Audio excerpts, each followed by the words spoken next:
Խախտում 2 Ուժեղ Հայաստան կուսակցությունների դաշինքի Սահմանադրության 7-րդ հոդվածով ամրագրված ազատ և հավասար իրավունքի խախտման փաստի արձանագրում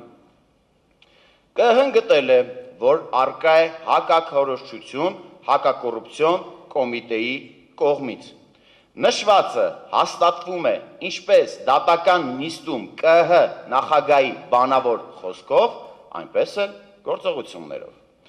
ԿԸՀ-ն գրությունն է ուղղել հակակոռուպցիոն, նշելով, որ վերջիններս զերծ մնան կուսակցության կամ դաշինքի անվանումը իրենց հրապարակումներում օգտագործելուց։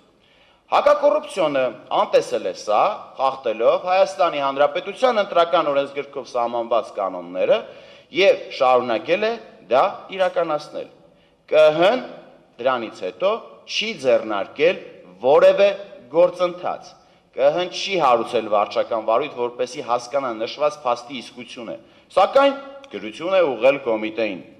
ԿԸՀ-ն պարտավոր էր հարուցել վարչական վարույթ դիմումի հիման վրա, և եթե կգտներ, որ առկա է ընտրական օրենսդրության խախտում, ապա պարտավոր էր կայացնել որոշում և ընտրական օրենսգրքի 51-րդ հոդվածի 2-րդ մասի առաջին կետի, 4-րդ կետի, 7-րդ կետի և 20-րդ կետերի հիման վրա տար հանձնարարական կոմիտեին չօգտագործել կուսակցությունների անվանումները իրենց հրապարակումներում։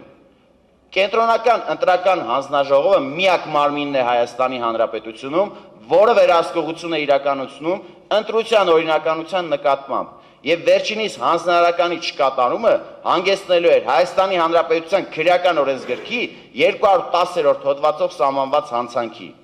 Բարձրատյան, այստեղ առկա է ինչպես վարչական մարմնի անգործություն, այնպես էլ միգուցե պետական մարմնի հանցանքի հատկանիշներ, եթե Կենտրոնական ընտրական հանձնաժողովը գործել է իր լիազորությունների շրջանակում և ոչ թե խնդրել է հակակոռուպցիոնին, այլ օրենքով սահմանված կարգով պահանջը ներկայացրել։